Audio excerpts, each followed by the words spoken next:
Today I have Andrew. Excited to see him and have him. Me too. I'm excited to be here. Yes. And to be interviewed by you, Lena. Oh my gosh. Yes, and I'm excited to have you on my show and being a part of this platform. I really appreciate, you coming on and expressing yourself and actually being here to tell your story. So I appreciate you too. Thank you. Yeah. So basically, how did I meet Andrew? It's been a long way. We've known each other for many, many years. It was through the Walt Disney dance. What was that? That performance? What was the performance? It was Philharmonica performance? Bingo. Yes. I think so. With Bollywood Step. Yes, with Bollywood Step. Thank you, Yogan, by the way. Shout out. Yeah.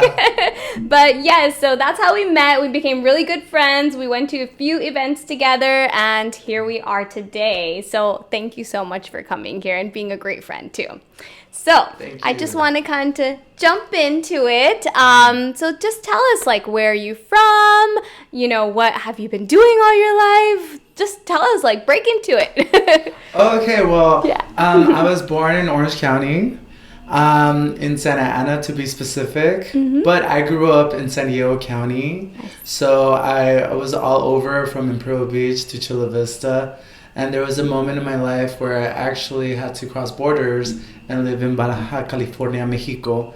Wow. And yes, it was a time, it humbled me, and it was a time where my parents had to be financially stable and be able to raise their children as well. So yes, from there on, when it was age 18, I was living in Imperial Beach, and when it was time to go to college, I did so, and I moved back to Orange County, Santa Ana College. I went to for 4 years, and then went to Cal State University of Long Beach for about a year and a half, and decided to just pursue dance. Wow. Literally just pursue dance, and I was in the Disneyland company, and then I was in touring company with Mystic India Touring Company, and I did other companies as well, one of them being Bollywood Dance Step Troupe with Yogan. That's how I met Lena. Ever since, I just kept on teaching dance, and I have my own quinceañera business going on at the moment, and now I'm currently just doing night audit for financial stability purposes and live in Irvine. So that's just a little bit of what I went through, or a synopsis of me, or my biography, or whatever. Yeah. So that's kind of like a brief summary type of thing. But how was your lifestyle when you were in Mexico? How did you feel when you moved? Did you feel the presence, or were you too young to really understand it? How was it when you actually had to go back? Yeah, I actually lived in Baja California when I was 5 years. 5 years till I was 10 years, and it was a really hardship. It was really hard because I wouldn't see my friends from elementary, since we would have to cross borders every day, 5 days a week. That's crazy. Yeah, and the good thing, there's always good things about living in both countries. I learned a lot more Spanish and my own culture, which is the Mexican culture, and I am grateful about that. And you get to humble yourself, because you get to see what poor really is, and you get to see a different culture. But on top of that, you really get to see how people work in the streets. It's very visible, whether it's gang related, drugs, or just selling stuff in the streets in Baja California. Wow. Whereas in San Diego, I saw several people do some car washes on the side street, but it was not the same as to how I saw it in Baja California. Wow. Yeah. And I'm sure just crossing the border each time, seeing that difference was just really crazy, right? It was seeing the difference from like what was down there and just 1 minute away over the border, you see something so different. Oh yeah, It's interesting, you know. but I love the dynamics. You really are who you become by your childhood or by your experiences. So I'm grateful I went through a lot of hardship, because from those hardships I learned to never give up, you know. And even though life gives you a lot of obstacles, you just face them and you grow from them and try to move forward as best as possible. Yeah. And I know you were kind of mentioning that like it humbled you. In what kind of way did it humble you when you were like going back and forth between that process?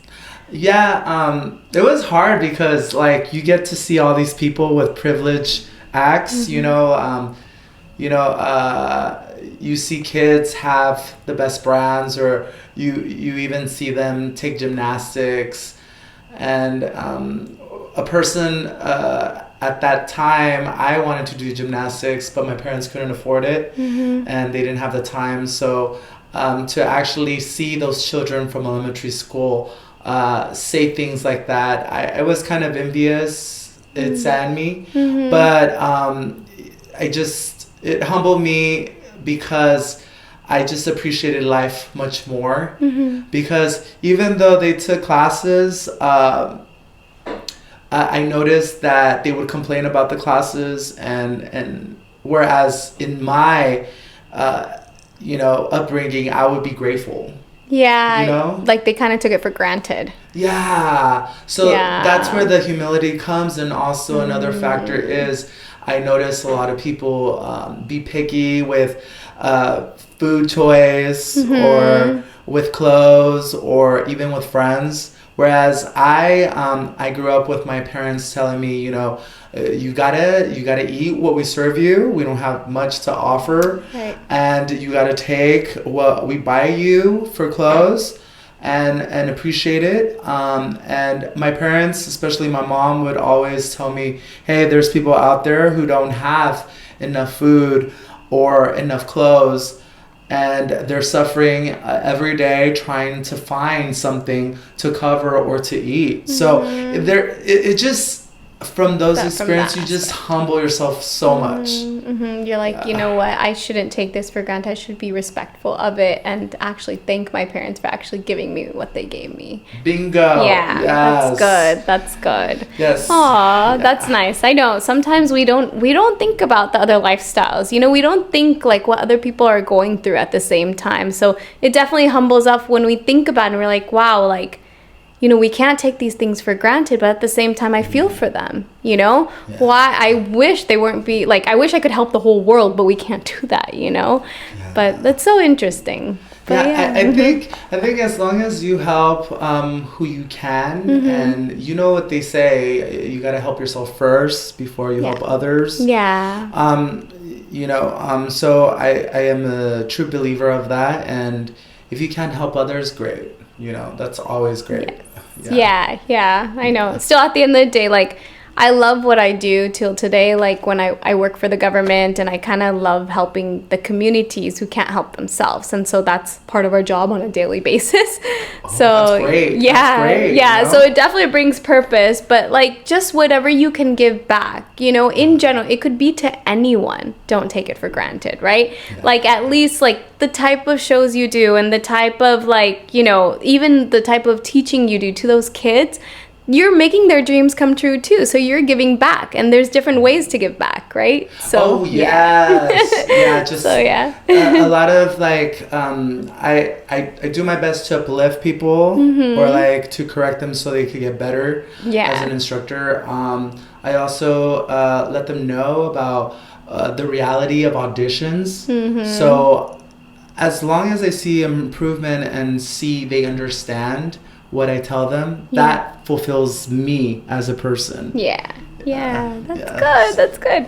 So tell me a little bit more about your childhood. You kind of briefed into it, but were there any, like, aside from like, you know, obviously being grateful with your parents, but like, was there any other struggles like coming here, and like the differences that you felt with like any kids or anything like that here?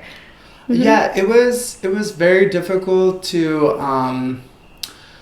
uh, talk English and Spanish. It was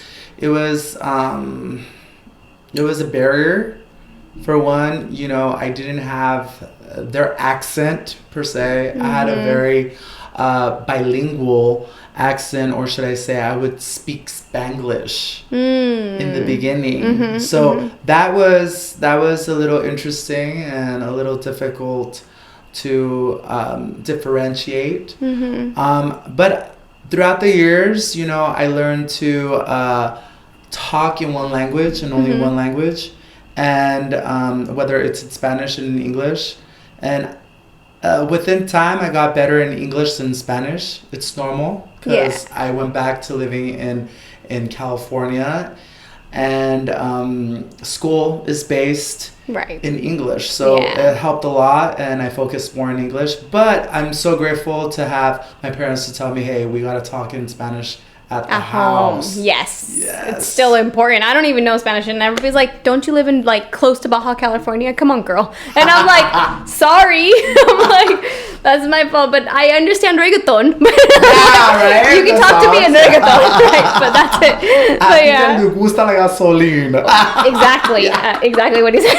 I'm just kidding. But no, okay. So yeah, it is important to have here, but that's good that they kept that in the home, because even coming from like your roots, it's good to understand. Like even at home, my parents would talk to each other in Hindi, but then they would talk to me in English, and I kind of missed. And like now when I talk to my cousins in India, they're like, oh my God, her Hindi is so bad, So I was just like, don't let that happen. But that's great that they kept that like roots and like the roots of the language and everything, culture within your household, Thank you. Yeah. I think here's the thing about me. I learned everybody is struggling, whether it's speaking another language or understanding another culture.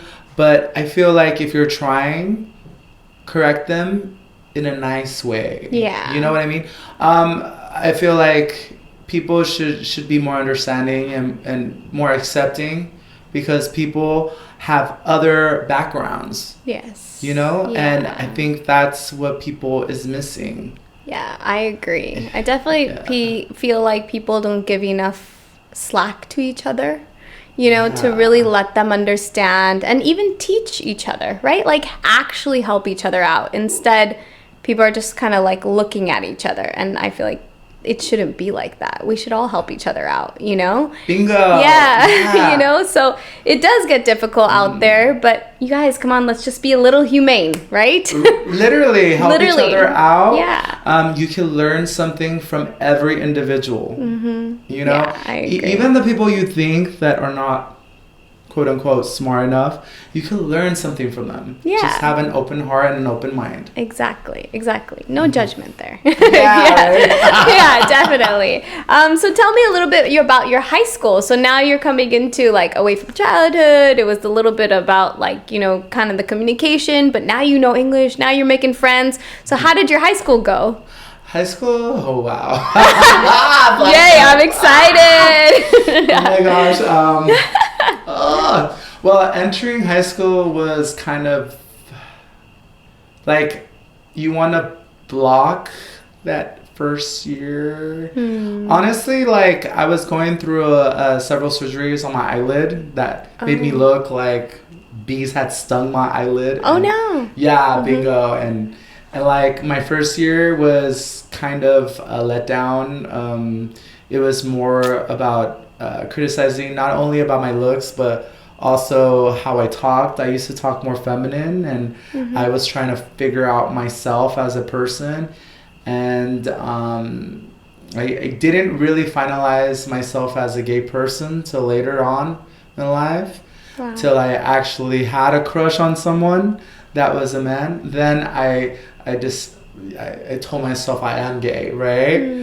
But then I was asexual, and I had a flamboyant voice, and I had the mannerisms of a gay person. So, or should I say feminine characteristics. So it was hard. I had harassment, I had bullying, and I felt underappreciated and unpretty. And it took a while. I mean, first of all, my eyelid had to go through surgical procedures, and that took about a year Oh, wow. for it to look normal again. And you know, it's traumatizing because it took about 2 years of looking like that. It really takes a toll on you. Depression, and you feel underappreciated, and you don't feel worthy. Yeah. So it takes time, you know, it Yeah. takes time. It took a lot of time for me to heal, to overcome it. And luckily, I found dance. Dance was my savior. Dance is what helped me become the person I am and overcome those dark times of not loving myself and not wanting to be in this world. But yeah, dance was my outlet, and I pursued it, and it made me happy, and it made me stand out amongst my peers in high school. Wow. So I was thankful to God for that, Yeah. and I felt so much better because of Yeah. it. Yeah, you definitely have a talent. And I know, like, I've seen you dance, and even dancing with you, I felt a lot of encouragement and like enlightenment with seeing you dance. And that gave me my motivation to actually join. So I felt good when you were there too, you know? Oh, thank So you. yeah, Thank you, yeah. Ina. But you Thank do you. an amazing job, trust me. And I feel like you've helped so many people also express. So when you made that transition, that day, that you know what, I'm gonna try dance, or this is something that I'm gonna do. When did that happen? That happened in my sophomore year in high school. I first started doing ballet folklorico. It's a folk dance from Mexico. Wow. And I started to learn different regions of Mexico. And the first major dance that made me spark and that made me come forth and let people know about my talents was when I did my solo, El Venado. So I was leaping, and I was twirling, and I was doing floor work with a reindeer-like costume.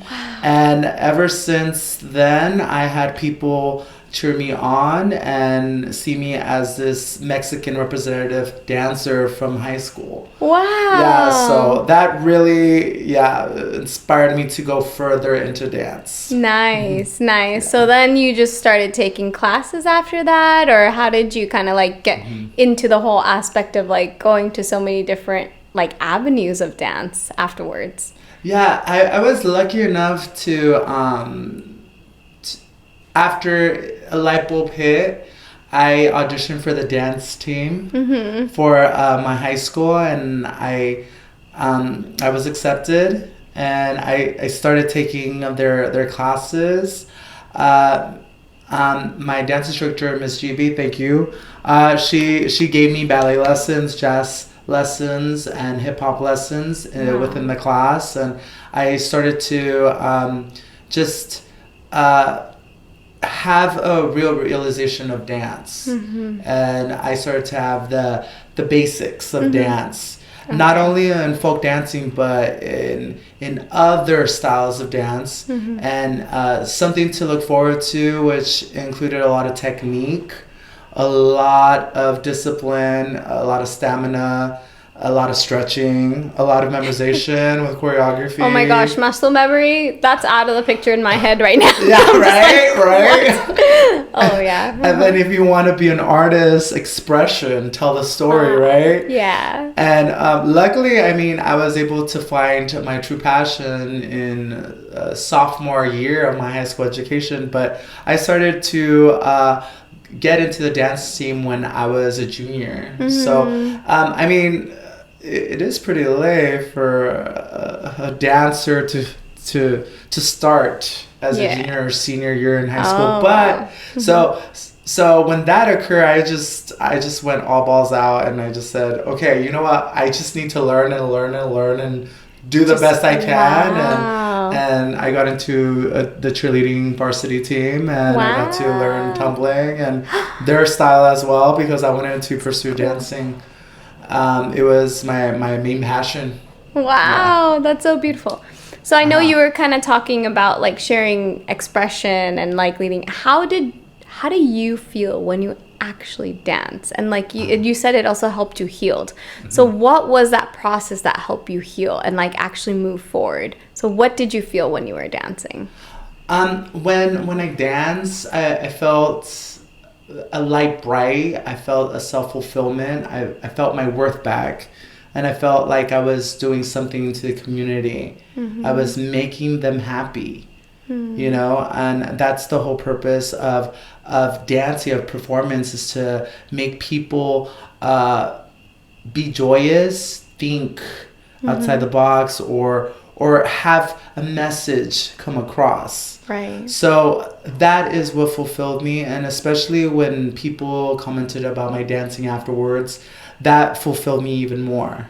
Wow. Yeah. So yeah, so I was so happy beautiful. about that. Yeah, that's so nice. Oh. Yeah. Like I could see her. I'm like, oh, but yeah, that's so beautiful.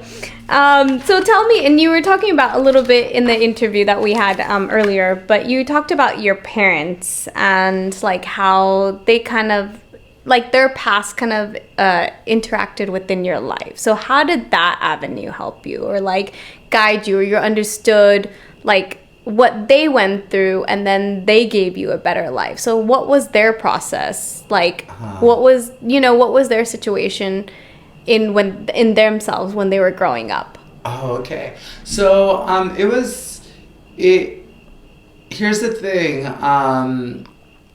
My dad, he comes from a very machismo environment, and with that comes somewhat of a closed mind.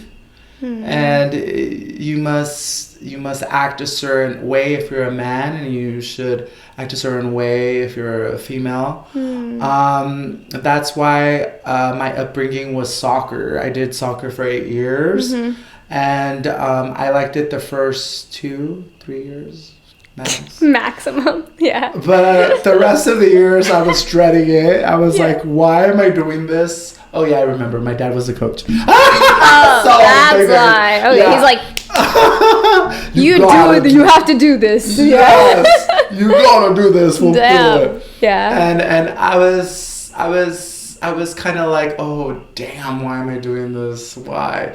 Even though I told him straight out, hey, I don't want to do this anymore. I want to do gymnastics. I want to do dance. But little did I know he couldn't afford those classes. Whereas, soccer, joining AYSO, All Stars, etc., it was paid for a 6-month period, about like at the time $300. Whereas gymnastic class would be like what, $30-$25 a class at the time. Big difference. And it was a little disappointing to know I didn't have that privilege growing up. And at least I could say, looking back, I was in activity. So I don't hold nothing against him. Yeah, he was just trying to push you to do more manly stuff. Yeah, manly stuff. Machismo stuff. Yeah. So not only was it a financial reason, but also, like you said, mentally. Yeah, he wanted to be more of a man, and he wanted me to stay away from the arts because that's more of a woman thing. Yeah, so I think that's the reason why I started in the arts really late, because of soccer and because of mindset, until I let him know, no, I need to do what's best for me and what fulfills me, and pursue my dreams. Did he feel any kind of way when you kind of told him that? Yeah, there was like no talking for 3 months. We would like say hi and bye, and that's it. Wow. I remember. What? And he was just like, he can't, like, so then when did he's like, okay, I accept this at some point? When I got awards at school. Oh! For being a dancer. See? Sorry, Daddy. But thank you, Daddy. That's cool. So in the end, he's like, okay, I see you. Right? Yeah. Like, there there was I was not just a basic dancer. He saw that I had potential in me, and and he finally realized that he needed to encourage me. That's sweet. But also, like as a parent, I feel like you should encourage your children to do whatever they're passionate is about. Yeah. But I'm super glad he realized that. Yeah, that's great. So now you guys have a great bond, and the relationship is going well. Oh yeah, that's awesome. Oh yeah, good.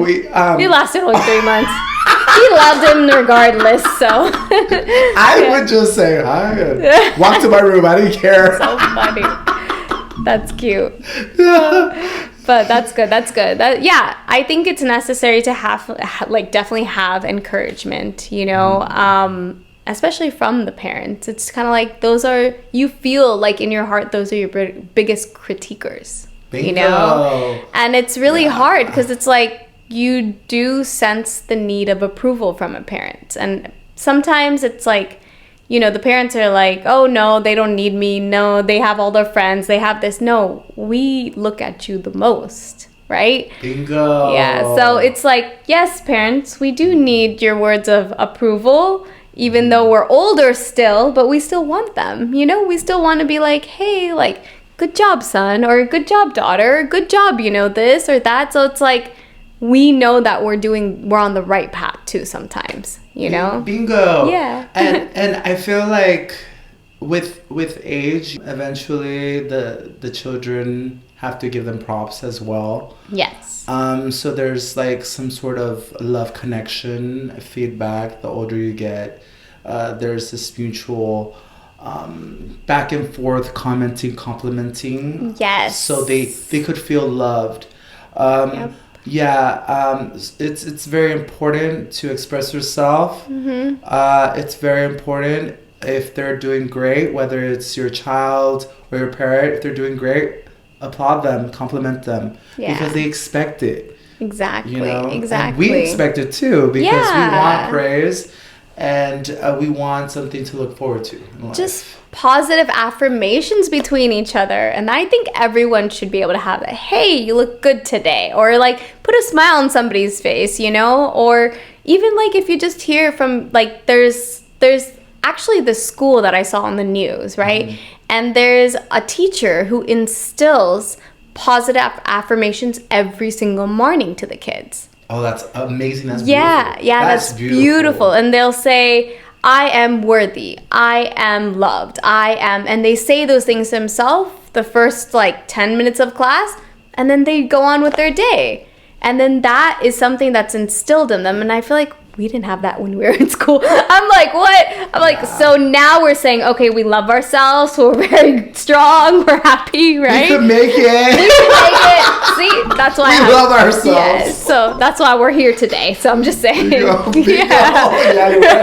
Because the brain is a muscle, and also if you don't feed it the right way, it'll bring the rest of the body down. Yes. And it's true. Yeah. That's where it starts. It starts in the brain, right? But yeah, so tell me more. Where are you now? How did you find your ways? How did you build yourself? You're like amazed. You've been an amazing human being, but you have succeeded to where you're at today. Like, I went to go see your place today. It's so beautiful, the area that you live in, and just the environment you live in, and the way you have been hustling and working on yourself and doing all these things. Where are you today, and what brought you here? Oh, thank you, Lena. Yeah, thank you. I just kept pushing and kept working. I do audit, and I'm a guest representative at the moment. And I teach dance at the Learning Spot Dance Academy, and on top of that, I have my own quinceañera wedding side business. If anybody needs a choreographer, please contact me. Yes, Instagram, I am Andrew_Sonrisa, or you could actually YouTube. YouTube me, or Yes, email me at asoto0787@gmail.com. So it's all about networking, but also having this optimistic point of view towards life, and also still keep thriving and having discipline, and making sure you have a good support system. It's very important to have a good support system, and also find ways for mental health and to be healthy, because that's what's gonna make you or keep you pushing forward. You just need to have the right tools to push forward. My suggestion to you is just keep doing what you love to do. That'll make you strive and look towards something in life. If you don't have one, it's okay. Take time, do hobbies until you find something to look forward to. Because I know sometimes life could be stagnant, work could be stagnant. Right. Sometimes you hate your job. So believe me, we all have some positions that we're just like, it's mundane, and I understand. Yes. Yeah. But do extra activities like this. Just saying. Right? Yeah. But yeah. Yeah, and just trying to just fulfill that need and do things that you're passionate about, so you could move forward in life. Yeah. And kick the negative things outside off, Yeah. Because honestly, negativity and toxicity is not a good tool towards succeeding. Yeah, it can get rough out there, and we just gotta really learn how to keep moving forward and work on all aspects, mentally, physically, everything that keeps you going, and use that as your energy to kind of like push forward all the obstacles that are going on, right? I agree. So, I that's agree great. That. Well, thank you so much. Do you have anything you'd like to add or tell the world? Anything? This is your platform. Okay, perfect. Okay, it'll go another 2 hours, so don't go that long, but just like... So, I know. But no, go for it. It's, well, I'm also having my own YouTube channel. I do a lot of dancing and a lot of tutorials, and I'm actually going to be doing a lot of video commenting. And bring Lena along with me. Collabs. Collabs in dance. Yeah. She's gonna show me some of her Bollywood, or my choreographed Bollywood. Yes, and do a dance in the future. And I usually post a lot of dance videos, a lot of from the studio or quinceañera or my gigs on my YouTube channel. And you can find me on Instagram again at IamAndrew_Sonrisa, or email me at asoto0787@gmail.com. Nice. And DM me, and I'll give you advice, or I'll tell you my prices, and I'll tell you my availability. Yeah, but it's been great being here, and thank you for the opportunity. Yeah, of course. Well, thank you. Well, thank you, everyone. Once again, please subscribe to my YouTube channel, Healing Hearts by Lena, and also to my Instagram, Healing Hearts Media. So I got everything for you guys, and this is once again Andrew, and thank you so much for being here. I appreciate you. Likewise. Thank you for having me, Lena. Yes. All right. Yes.